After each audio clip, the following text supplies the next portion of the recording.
मनोज जरांगे हे समाजासाठी एक लढा गेल्या 1.5 वर्षापासून त्यांनी चालू ठेवलेला होता। आजही त्यांचा लढा चालू आहे आणि अनेकांना असं वाटायचं की या निवडणुकीमध्ये जरांगे पाटील नेमकं काय करतात, एखाद्या पक्षाला किंवा एखाद्या माणसाला पाठिंबा देतात की काय, आणि त्याच्यावर अनेक तर्क लोकांच्या मनामध्ये होते।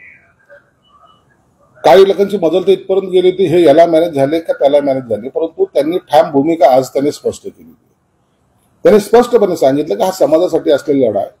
आपले उमेदवार पडू नयेत किंवा आपले उमेदवार पडावेत अशी काही लोकांची इच्छा आहे, आणि जर उमेदवार जर आपले पडले तर याचा अर्थ आपल्या या लढ्याला कुठेतरी गालबोट लागेल असं त्यांचा एक समज झालेला आहे। हे त्यांच्या पत्रकार परिषदेमधून दिसतं।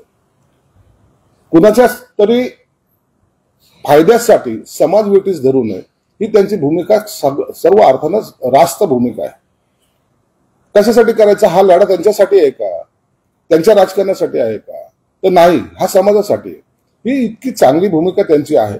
आणि एक महत्वाचं वाक्य त्यांनी त्या ठिकाणी वापरलं की समाज बांधवांना त्या मतदारसंघामध्ये, महाराष्ट्रातल्या कोणताही मतदारसंघ असो तो, त्या मतदारसंघामध्ये योग्य वाटेल त्या उमेदवाराला निवडून आणा आणि त्याच्यासाठी तुम्ही मतदान करा, तुम्हाला जो योग्य वाटेल। म्हणून त्यांनी कुठेही कुणावरही असं मी कुणाला सांगतोय पाडा म्हणून असं कधी म्हटलेलं नाही किंवा कुणाला निवडून आणा असंही म्हटलेलं नाही। म्हणून हा निर्णय यांनी त्या समाज बांधवांच्या हाताशी सोडलेला आहे। त्यांना निर्णय घ्यायची मुभा दिलेली आहे। एक मोठा निर्णय जरांगे पाटलांनी घेतला। जे लोक असं वाटत होतं की आता आमचं चांग भलं होईल, त्यांनी दिलेला हा शाली जोड्यातला जोड्याने मारलेला आहे।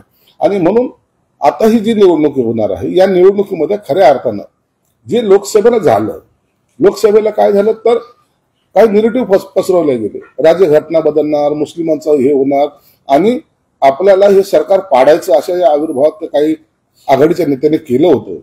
आणि त्यामुळे जे काही फसगत झाली होती ती फसगत आता होणार नाही। म्हणून आता हा निर्णय खऱ्या अर्थानं लोकांना स्वतःचा निर्णय घेण्यासाठी किंवा त्यांनी निर्णय घेण्यासाठी जे काही जरांगे पाटलांनी म्हटलेलं आहे की तुम्ही तुमचा निर्णय घ्या, हे मला वाटतं आता हे योग्य निर्णय यावेळेला त्यांनी घेतलेला आहे आणि या त्यांच्या निर्णयाला सर्वच लोकांनी समर्थन सुद्धा दिलं आहे। सत्ताधाऱ्यांच्या विरोधात जास्तच होते थोडे, त्या क्रमात दिलासा पण मिळाला असेल ना समाधान? नाही, सत्ताधाऱ्याच्या विरोधात नव्हते। एक लक्षात घ्या, काही लोकांनी जो काय हा सुद्धा एक प्रकारचा नेरेटिव्ह आहे की आम्ही हे सत्ताधाऱ्याच्या विरोधात काय, ते सत्ताधाऱ्याच्या विरोधात नव्हते।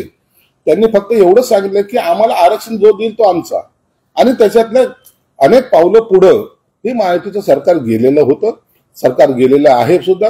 याची कल्पना समाज बांधवांना सुद्धा असल्यामुळं ते सरकारच्या विरोधात म्हणणं, पण जो आरक्षण देणार नाही त्यांच्या विरोधात त्यांचा लढा आहे। आता महायुतीच्या उपमुख्यमंत्र्यांना ते टार्गेट करत होते, मग सरकारच्या विरोधात कसं नव्हते? काही मुद्दा आहेच ना। तर बघा, या आंदोलनामध्ये त्यांनी अनेकांना टार्गेटही केलाय, जे ज्यांच्या भूमिका त्यांना पटले नाहीत त्यांच्या विरोधात त्यांनी बोलायचा प्रयत्न केलाय। पण जेव्हा भूमिका समजतात, जेव्हा भूमिकेचं आकलन अनेक प्रकारे केलं जातं किंवा त्याच्यावर जेव्हा चर्चा होतात त्यावेळेला अशा सगळ्या गोष्टीतून हा मार्ग निघत असतो। म्हणून आता एकाच लाईनी चालणं हे काही योग्य नव्हतं। हे सगळं लक्षात आल्यामुळं काल त्यांनी रात्रभर या सगळ्या गोष्टीचा विचार करून आज निवडणूक लढवायची नाही असं जाहीर केलंय। याचा फायदा प्रत्यक्षरित्या आपल्या विरोधकालाच होईल असं दिसतंय सध्या तरी? काय होणार नाही।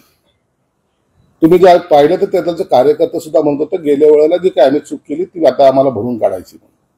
गेल्या वेळेला म्हणजे लोकसभेला जे काही चुकीच्या पद्धतीने आपण गेलो होतो ते आता भरून काढायचं असं सुद्धा काही कार्यकर्ते असतात, तेथील कार्यकर्त्याचं म्हणणं होतं। आणि म्हणून आता ही लढाई ही वेगळ्या अर्थाने लढल्या जाईल।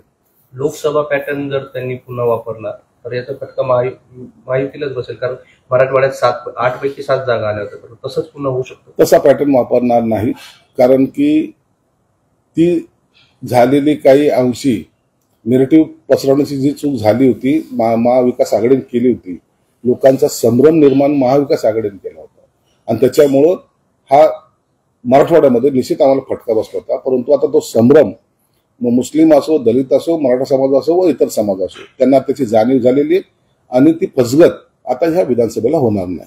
असं आहे की त्यांनी उमेदवार उभा केले असते तर प्रत्यक्षरित्या फायदा तुम्हाला झाला असता, महायुतीला झाला असता, कारण की मतांचं विभाजन झालं असतं। पण आता तुम्हाला तो फटका बसण्याची शक्यता नाकारता येत नाही, ही वस्तुस्थिती आहे। नाही, असं काही होणार नाही। जरांगे पाटलांनी अत्यंत स्पष्टपणे सांगितलेलं आहे, तुम्हाला योग्य वाटेल त्या उमेदवाराला तुम्ही मतदान करा. याचा अर्थ महायुतीच्या विरोधात जरांगे पाटील होते, हे आज जो काही निगेटिव्ह पसरवला जातो तो अत्यंत चुकीचा आहे. त्यांनी कोणत्याही पक्षाच्या बाजूने किंवा कोणत्याही नेत्याच्या बाजूने स्टेटमेंट केलेलं नाही. त्यांनी फक्त समाज आणि समाज याच दृष्टिकोनातून आपले केलेलं वक्तव्य तुम्ही वारंवार पाहताय. तुमच्या मतदारसंघातला एक प्रश्न आहे, तुमच्या विरोधात राजू शिंदे निवडणुकीत उभे आहे, तर राजू शिंदेला दुसऱ्या नाव साधारण असलेल्या दुसऱ्या राजू शिंदेला किडनॅप केल्या गेलं वगैरे असं काहीतरी चर्चा सुरू आहे, आरोप सुरू आहे, काय सत्य आहे? माझ्या मतदारसंघात मध्ये एक राजू शिंदे नावाच्या ग्रस्ताने फॉर्म भरला होता.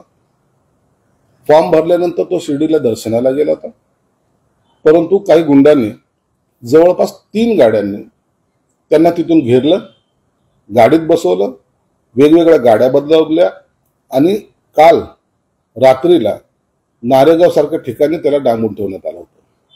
बायको एकीकडे आणि नवरा एकीकडे असं ती एक वस्तुस्थिती होती. आणि त्याला बसून, तुम्ही जर त्यांचा व्हिडिओ पाहाल तर बसून त्यांनी स्वतः व्हिडिओ काढलेला आहे आणि सांगितलं की मी उद्या फॉर्म वापस घ्यायला जातोय. आज चाकूचा भाग दाखवल्यानंतर कोणता माणूस आहे जो घाबरणार नाही? आणि तो कॉमन माणूस, बिचारा गरीब माणूस आहे, तो त्याला चाकूचा भाग दाखवून बसून त्याचा व्हिडिओ काढलाय. आणि तो व्हिडिओ घेणारा त्यांच्या जो राजू शिंदे उभा आहे त्यांना सांगतोय, भाऊ हे चांगला बोलला. याचा अर्थ काय होतो? आणि तो व्हिडिओ प्रसारित केला जातोय. चाकूचा धाक दाखवून दडपशाही करून ही जी काही गुंडागिरी चालू आहे, आज सकाळी सुद्धा त्या लोकांनी त्याला कॉर्पोरेशनचा पोशाख घालून, तोंडावर मास्क बांधून, डोक्यावर टोपी ठेवून त्याला मोटरसायकलीवरून घेऊन गेलेले आहे. फॉर्म तो निश्चित वापस घेईल, कारण की त्या जीवापेक्षा त्याला काही महत्वाचं नाही. परंतु हे गुंडागिरी करणारे त्याच्यामध्ये नगरसेवक 2 आहेत. त्या 2 नगरसेवकाची पोलिसांनी चौकशी केली पाहिजे. ज्यांनी हे कारस्थान घडवलं, हे कुणाच्या सांगण्यावरून केलं, कसं केलं आणि याच्या मागची स्थिती काय, ही सगळं समोर आली पाहिजे. म्हणून पोलिसांना सुद्धा विनंती राहणार आहे, तुम्ही याचा तपास लावा ना. 2 माजी नगरसेवक त्याच्यात आहेत, त्यांचा आवाज त्याच्यात रेकॉर्ड झालेला आहे, ते प्रश्न विचारतायत. आणि हे सर्व असताना उमेदवारांनी स्वखुशीने फॉर्म वापस घेतला, हे दाखवण्याचं जे काही प्रकार आहे, हे महाराष्ट्र आहे. या दुसऱ्या राज्यासारखं इथं कुठेही गुंडगिरी चालणार नाही आणि माझ्या मतदारसंघात तर मुळीच नाही. म्हणून पोलिसांनी तातडीनं यावर कारवाई करावं. या संदर्भामध्ये मी इलेक्शन कमिशनरला सुद्धा पत्र लिहिणार आहे की माझ्या मतदारसंघामध्ये इतर ठिकाणचे असलेले गुंड हे घरोघरी फिरतायत, लोकांना धमकवतायत आणि लोकांच्या जीवाला त्याच्यापासून धोका सुद्धा आहे. असं आहे की त्यांनी जबाब दिला पोलिसांना की माझं अपहरण वगैरे झालं नाही, ते पण बळजबरीने द्यायला लावलं. ते रेकॉर्डिंग पहा तुम्ही, ते रेकॉर्डिंग कोणी केलंय? एका रूम मध्ये बसून रेकॉर्डिंग केलंय कोणी? तो आवाज कुणाचा आहे? तो पोलीस सर्च करू शकतात ना. पोलीस चौकीमध्ये येऊन स्टेटमेंट देणं वेगळं आणि एखाद्या घरामध्ये बंदिस्त करून स्टेटमेंट देणं वेगळं. ज्यांनी स्टेटमेंट घेतले त्याचा आवाज रेकॉर्ड झालेला आहे, याचा तपास करायला काहीच हरकत नाही.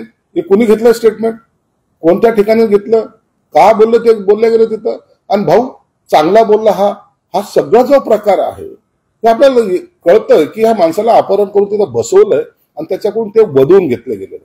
आज उमेदवारीचा शेवटचा दिवस आहे, बंडखोरीचं मोठं आव्हान आहे महायुतीकडे बी आणि महाविकास आघाडीकडे, तुमच्याकडे. त्याच्या आधी हे कोण घडवतंय सगळं, म्हणजे हे आणि कशासाठी घडवलं जात आहे? ते 2 नगरसेवक कोण आहेत आणि कोण उमेदवार आहे का जे सगळं? ते 2 नगरसेवक, त्यांची नावं आहेत, त्यांची नावं माझ्याकडे आहेत आणि पोलिसांकडे सुद्धा ते नावं गेली असावीत. हे जे काही माझे अपोजिट उमेदवार आहे राजू शिंदे नावाचे, जे उबाठा गटाचे उमेदवार आहेत, त्यांनी हे सगळा प्रकार घडवलेला आहे, हे स्पष्टपणे दिसतंय. बंडखोरी संदर्भामध्ये महाराष्ट्रामध्ये ज्या ज्या ठिकाणी थोड्या बहुत प्रमाणात बंडखोऱ्या झाल्या त्याच्या आता सर्वांचं फॉर्म वापस घ्यायचं प्रक्रिया सुरू झालेली. मला वाटतं 3च्या अगोदर अनेक ठिकाणचे उमेदवार हे आपले उमेदवारी अर्ज मागे घेतील. एखादा 2 जर सोडला तर बाकीच्या ठिकाणची बंडखोरी हे एकनाथ शिंदे असेल, देवेंद्र फडणवीस असतील किंवा अजितदादा असेल यांनी शमवलेली आहे.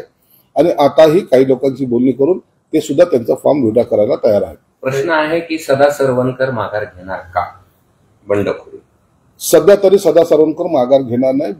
ते पक्षाचे चिन्हावर लढणार आहेत आणि पक्षाने त्याला अधिकृतपणे बी फॉर्म दिलेला आहे. आजकाल भाजपने यांना समर्थन पाठिंबा दिलाय, जे सरवणकरांविरोधात उभे असलेले अमित ठाकरे. त्यावर मुख्यमंत्री एकनाथ शिंदे साहेब निर्णय घेतील. आणि तो निर्णय मला वाटतं तुम्हाला दुपारपर्यंत कळून येईल. म्हणजे सदा सरवणकर लढणार पक्षाच्या चिन्हावर हे ठाम आहे. हे तर ठाम झालेलं आहे. सदा सरवणकर आता निवडणूक लढवणार. नाशिकचे तुमचे 2 उमेदवार नॉट रिचेबल आहेत, जे अजित पवारांच्या विरोधात आहेत. बंडखोर ते नॉट रिचेबल आहेत असं तुमच्या माध्यमातून कळतंय, परंतु तरीही पक्षातर्फे त्यांचा योग्य तो त्यांचे संपर्क साधण्याचा प्रयत्न केला जातोय. संपर्क साधला तर योग्य निर्णय सुद्धा त्यावेळेला होईल, परंतु आत्ताच्या घडीला त्यावर भाष्य करणं योग्य होणार नाही. बरं, हे बंडखोर शमलं नाही तर पक्षाकडून काही कारवाई केली जाईल? निश्चित कारवाई केली जाईल. महायुतीमध्ये कोणत्याही पक्षाचा बंडखोर असला, मग तो भाजपचा असो, शिवसेनेचा असो का राष्ट्रवादीचा असो, त्यांच्यावर कारवाई ही निश्चित केली जाईल.